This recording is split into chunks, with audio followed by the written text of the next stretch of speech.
Hi, I'm Jazz and I'm an alcoholic and I'm codependent. I work a 12-step program and I seek health. I am a seeker and a traveler in my journey.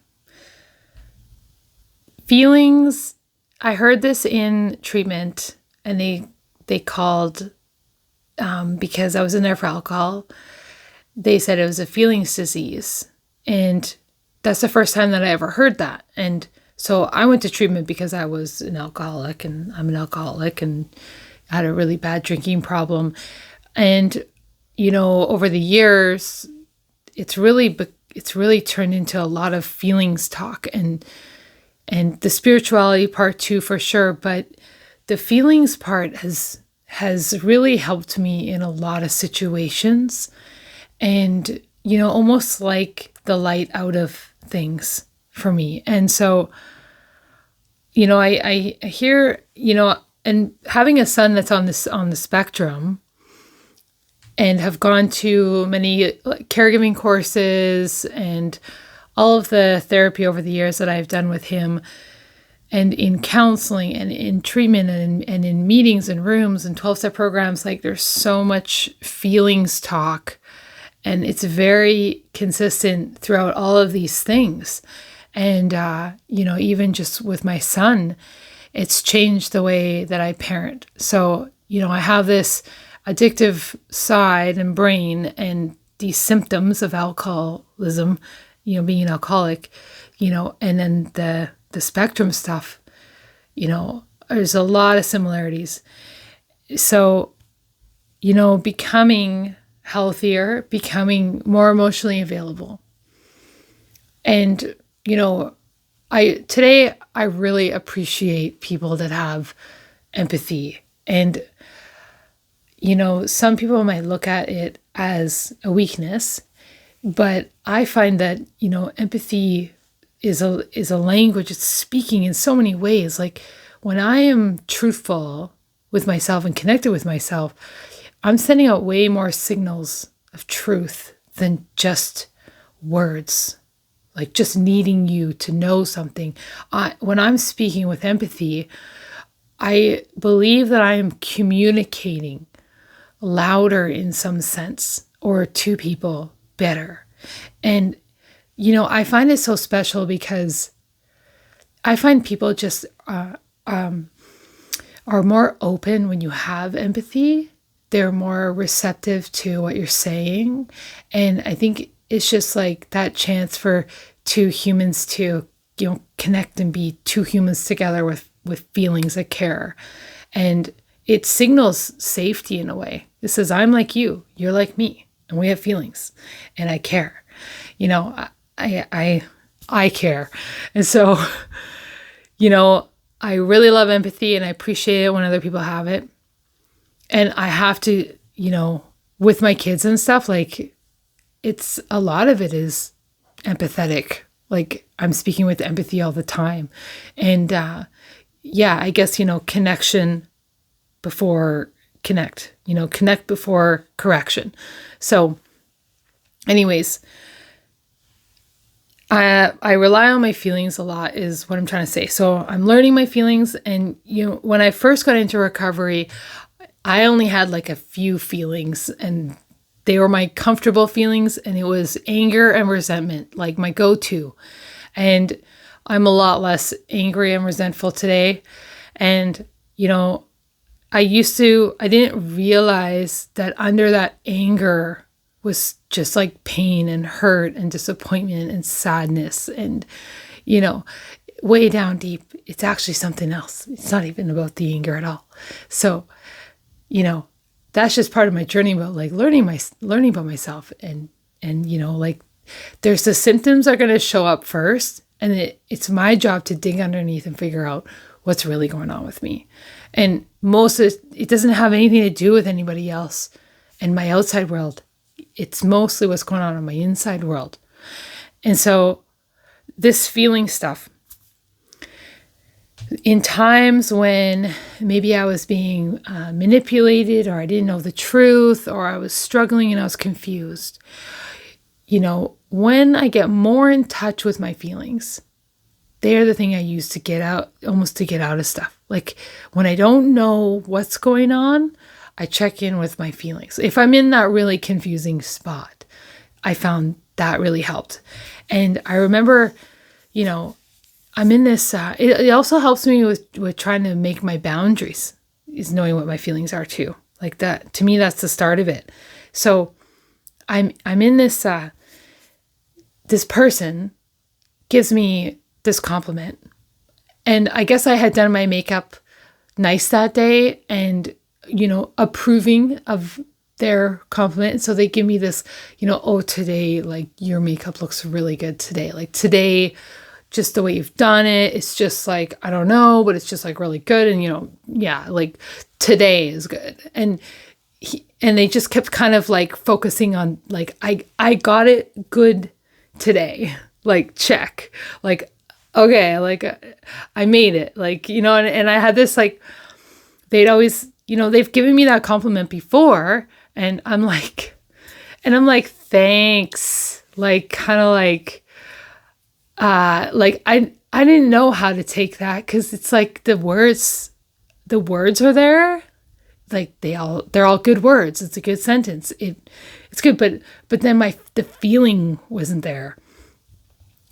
But my feeling is kind of like, thanks. Like I didn't really feel that very good after that. Like it wasn't, I don't know. That's just, I think I would do it differently.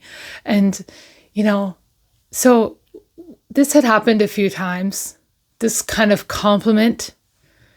And I had to ask my sponsor about it. I'm like, what the heck is going on? Like, I don't feel good when they say good stuff to me. And, they're always saying things about my looks and stuff. And I never feel better after, like I never feel uplifted. It's just something about it doesn't sit right with me.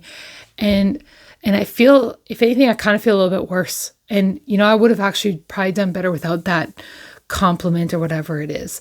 And, sometimes they'd be like, oh, those shoes look really good on you. Like those shoes look good on you. They just go like, you've got it right today. Like good for you. Like you figured it out. And yeah, those are the ones I like. And it's just like a weird compliment. And it always makes me like, I'm doubtful. I question myself.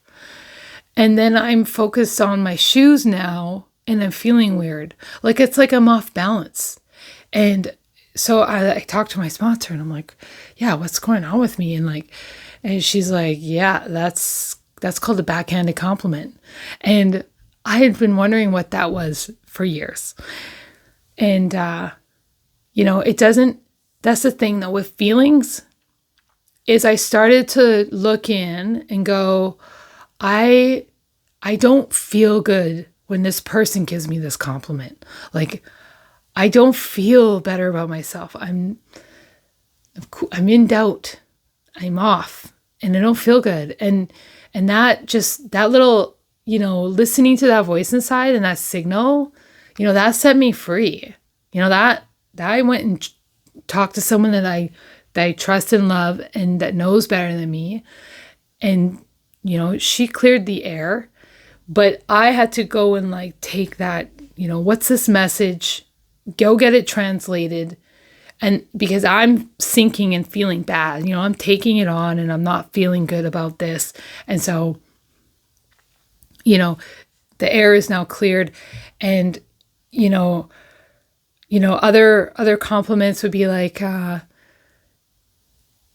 one time they were saying, I had given one of my sons a haircut and I love the long hair on boys. I think it's so cute. And so my son's haircut, I give my son a haircut and this other person gives me this compliment and they're like, oh yeah, like, yeah, your hair looks good now. Like now, yeah, you look good. Like you look good, little guy. Like, and they're giving him this compliment and I'm like totally taking this on as like, the tape's going and I'm going, I'm not, I made a bad choice having my son's hair long. And well, I guess he was just like not good enough before. And like, this is just like the trick of the mind. Like, I got to work through this stuff. Like,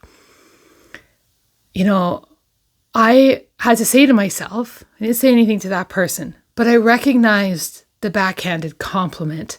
And so it has less weight now because I know what it is. Like I have an understanding. And so I say to myself, because this is my journey, my lane, I say, I like boys with long hair. I think it's a good look. I think it looks good on him. He looks cute. I love him. He's my little guy. That's good enough to me. I'm still a good mom. I'm trying my best. And that is, I'm doing great still. And so I rewrite the tape to myself and I'm rewriting, this backhanded compliment. And, I also kind of have an understanding too that, everybody's learning on this journey and like that person's learning on their journey. Like they don't know what they're doing. But I can't control that. And I can't go to that person and explain to them that they're doing a backhanded compliment. I just don't feel as bad anymore when I hear it or see it. And that doesn't make me drawn to that person. It doesn't make me want to be around that person. I keep my distance. I keep my protection. I keep my lines, my gate, and I'm in control of what comes in and out. And when things come in too deeply and they hurt, I talk to my sponsor. But, I'm actually, that did come in and it stung a little. And, I felt that. But I understand that now. And this is like part of my walk. It's like going through these things, undoing these things and not taking it on. And knowing that, when someone is really giving you a compliment, giving me a compliment, I do believe that there should be some good feelings left with that. Because I think a compliment is all about giving to the other person. It's not about proving anything. It's just totally about giving to the other person that, like, you look, the makeup could have been, my makeup could have been however it was. You look really good today. Nice to see you. Like, I think that just would have gone so much farther than today you got it right, and this is like, the thing is that it's like, I could make this a bad thing, but I find I make it a good thing now. Like a gift of recovery is that life's going to happen. Crappy things are going to happen. Life's going to happen. I'm not going to like it all the time. I don't like it all the time. And I got to deal with all my uncomfortable feelings all the time. But I can take that thing that happened and I can change it into good. I've learned from it. Like I get my recovery. I get my learnings. I get the things that I acquire because the things are going to happen in a day. And I take that knowledge and now use it for good and learn what I've learned from it.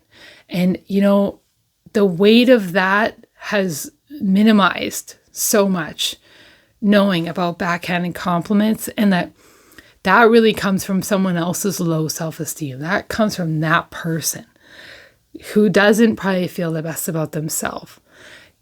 Because I know too that I'm not judged, my value isn't because of who's around me or what my kids look like, or that I look good today. So now I'm good enough, like I leave the house knowing that I'm good enough, even if I don't have makeup on at all. Like I have to love myself in every single form, and I have to work at that.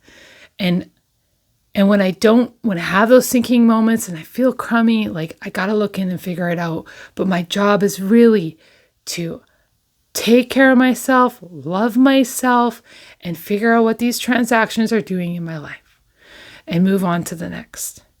So, I can pray that that person feels better about themselves one day. And, I think that, I can just pray that, maybe that I pray that my higher power helps them, helps them to see better in situations and have some awareness, because I think a true compliment is about the other person and about making them feel good. It's not about making yourself feel good. I think it's about literally just giving them something nice for them with no strings attached, nothing for me in it, no gain at all. Just, that's the greatest thing about giving is that, I find a lot of joy in giving, and it feels good to give without needing anything in return. And, I just, whatever I can give, I like to give. And I used to have a problem with, I'd give way too much of everything of myself all the time. And I kind of would need some kind of return for that. Like, look how much I've given. And I would be waiting for my turn or my turn and my hand back. And it never came, and I gave too much. And, now I give with awareness and limits and to who matters, and not everything to the point that I have nothing left in my tank. I'm learning my limits, and I'm learning what I can give in certain times. Can I afford it physically, mentally, emotionally, financially? I want to give, but can I afford it right now in this moment? I have to check in with me. I can't just give without thinking and give impulsively. I'm responsible for what I give. I am responsible for that. I give it away and I don't think about it again. It's not mine. Once I've given it away, it's gone. And, that's the purpose for me for giving, is that it is gone. And that feels good that it's gone. And, I have to give, without an expectation of a thank you. I can't even give if I'm wanting a thank you. I have to give without wanting anything in return, and I love giving, but I gave too much before, but it's just so nice to be in a place, a safer place of giving, where I don't, deplete myself entirely over that process, So, that's just my take on a bit about just feelings getting me out of stuff.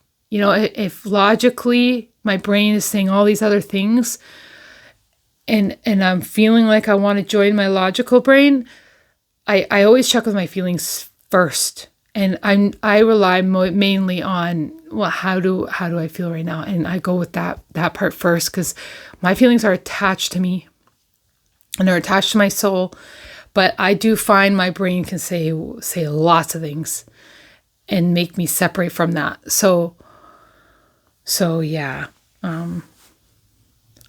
Feelings when I'm so confused gets me, shines the light on the direction that I should go. And that's really helped me out. And, it's like a language. It's just, there's so much language, and the more aware I get and the more on I am, the more information I can handle. And all that information used to just come in, and I couldn't handle all of it. I couldn't handle it all. And, now I'm able to, understand how to handle it, what can come in, and I'm controlling the gate of my boundaries here for myself. So this stuff really pays off. The deeper I dive into this 12-step work, it's endless. It's endless. So thank you.